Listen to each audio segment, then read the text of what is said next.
বিক্ষোভে সামিল হয়েছে অঙ্গনওয়াড়ি কর্মী এবং সহায়িকারা। মোট 16 দফা দাবি সনদ তারা তুলে ধরেছে।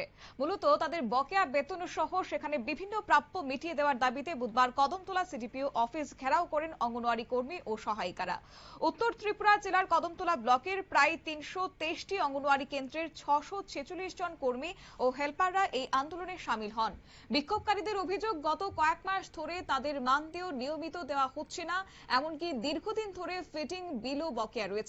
ফলে সংসার চালানোর পাশাপাশি নিজেদের পকেটের টাকা খরচ করে কেন্দ্র পরিচালনা করতে হচ্ছে তাদের। বর্তমানে বাজার দরে এই পরিস্থিতি ক্রমশ অসহনীয় হয়ে উঠছে বলে দাবি করেছে আন্দোলনকারীরা। অঙ্গনওয়াড়ি কর্মীদের বক্তব্য যে দীর্ঘ 2 মাস ধরে তারা কোন রকমের বেতন পাচ্ছে না, পাশাপাশি রাজ্য ও কেন্দ্রীয় সরকারের প্রাপ্য অংশের অর্থ সম্পূর্ণভাবে হাতে পৌঁছায়নি। বহুবার দপ্তরে দ্বারস্থ হলেও শুধুমাত্র আশ্বাস মিলেছে, সমাধান হয়নি, যার কারণে ক্ষোভ উগরে দিয়েছেন তারা। দেখুন সেই চিত্র।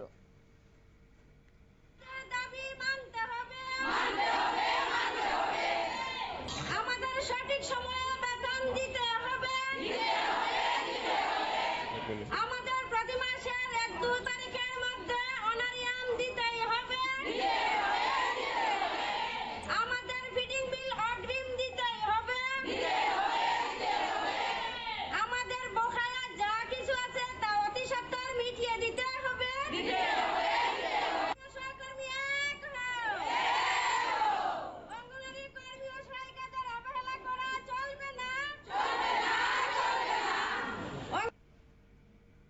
এই অবস্থায় তারা সিডিপিও দপ্তরের উদ্দেশ্যে 16 দফা দাবি পত্র জমা দিয়েছেন। কি বললেন তারা, শুনুন।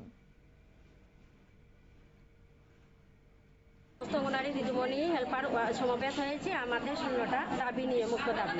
এই দাবিটা হচ্ছে আমাদের মান্থলি অনারিয়াম বকেয়া রয়ে গেছে ওই এপ্রিল মে, ওই অনারিয়ামটা আমরা পেতে চাই। আর আমাদের প্রতি মাসের 3 তারিখের মধ্যে বেতন অনারিয়ামটা দেওয়া হোক। ফিডিং বিল আমাদের জানুয়ারি থেকে মে পর্যন্ত এখনো বকেয়া রয়ে গেছে, সেটা আমাদের অতি সত্বর মিটিয়ে দেওয়ার জন্য। সম্পূরক পুষ্টি আহারের অর্থ যে দেওয়া হয় বাজারের সঙ্গে সামঞ্জস্য রেখে আমাদের অর্থ প্রদান করা হোক। 2025 থেকে 26 পর্যন্ত বকেয়া কন্টিজেন্সি বিল অতি সত্বর প্রদান করা হোক। 2023 থেকে 24 পর্যন্ত টিএ বিল আমাদের বকেয়া রয়ে গেছে। 2025 থেকে 26 পর্যন্ত মেডিসিনের বকেয়া বিল আমাদের এখনো বকেয়া রয়ে গেছে। প্রতি মাসের মোবাইল রিচার্জ 100।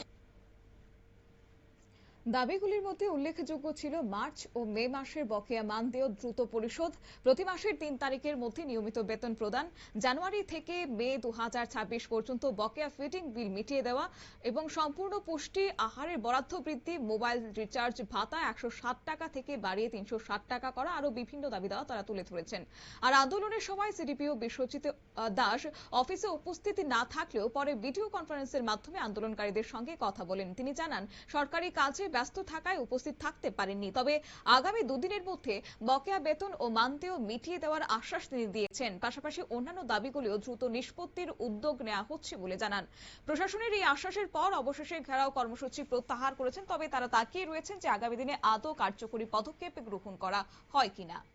নিয়ে নিচ্ছি ছোট্ট একটি বিজ্ঞাপন বিরতির, সঙ্গে থাকুন।